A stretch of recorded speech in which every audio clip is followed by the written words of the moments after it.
Hello guys, welcome back to our channel. ఇప్పుడు criticism of the constituent assembly గురించి చూద్దామండి.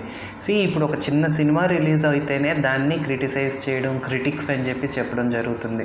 మరి అంత పెద్ద కాన్స్టిట్యూయెంట్ అసెంబ్లీ ఫ్రేమ్ చేసినప్పుడు, అంత పెద్ద కాన్స్టిట్యూషన్ చేసినప్పుడు దానిపైన క్రిటిక్స్ ఎందుకు రావండి? సో ఆ క్రిటిసిజం ఏంటి, ఏ పాయింట్స్ మీద ఉంది అనేది చూద్దాం. ఫస్ట్ వన్ వచ్చేసి నాట్ ఏ రిప్రజెంటేటివ్ బాడీ అన్నారండి. అంటే క్రిటిక్స్ ఏమన్నారంటే, ఈ కాన్స్టిట్యూయెంట్ అసెంబ్లీలో మెంబర్స్ ఎవరైతే ఉన్నారో వాళ్ళు రిప్రజెంటేటివ్ బాడీ కాదు, ఇండియన్ పీపుల్కి రిప్రజెంటేషన్ వాళ్ళు కాదు. ఎందుకంటే వాళ్ళు యూనివర్సల్ అడల్ట్ ఫ్రాంచైజ్ ద్వారా ఎలెక్ట్ అవ్వలేదు. అంటే వాట్ ఎవర్ ఓటింగ్ రైట్స్, ఒక 18 years దాటిన ప్రతి వ్యక్తికి ఓటింగు, ప్రతి ఓటు ఈక్వల్ అన్న దాంతో అసలు ఎలక్షను, ఓటింగు అనేది, డైరెక్ట్ ఎలక్షన్ అనేది జరగలేదు. కాబట్టి it's not a representative body అని అన్నారండి. కానీ వాస్తవంగా ఆలోచించినట్టయితే అప్పుడున్న ఈ కమ్యూనల్ రైట్స్ గురించి గొడవలు, హడావడి, ఆ టైంలో ఎలక్షన్స్కి అంత స్కోప్ లేదు అని మనం చెప్పొచ్చు. Next, not a sovereign body.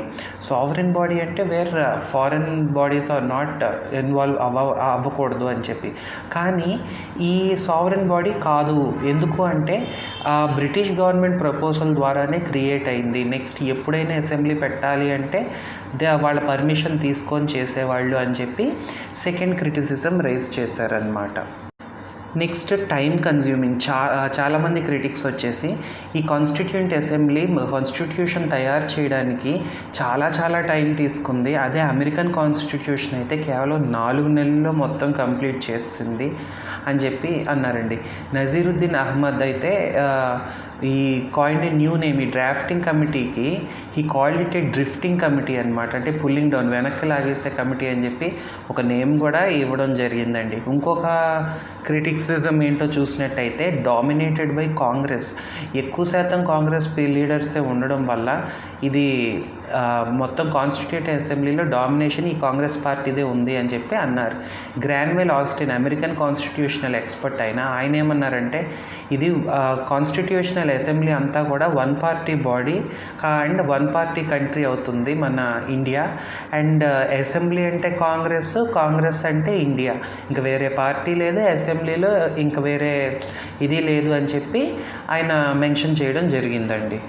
ఇంకొంతమంది ఏమన్నారంటే, లాయరు పొలిటీషియన్ డామినేషన్ ఎక్కువగా ఉంది, పొలిటీషియన్స్ లాయర్స్ ఎక్కువగా ఉన్నారు, దానివల్ల అంటే నార్మల్ మిగతా సెక్షన్స్ ఆఫ్ పీపుల్కి రిప్రజెంటేషన్ అనేది సరిగ్గా దొరకలేదు.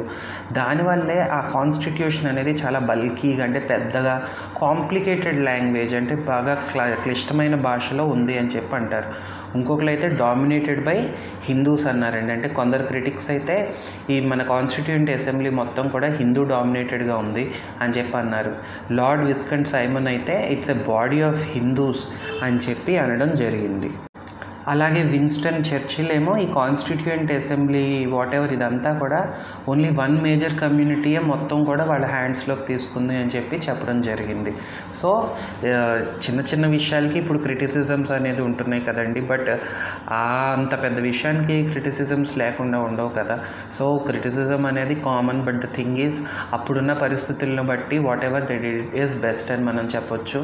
ఈ టాపిక్ మీద ఎక్కువగా మనకి ఎస్ఏ రైటింగ్కి కవర్ చేసే అవకాశం ఉంటుందండి.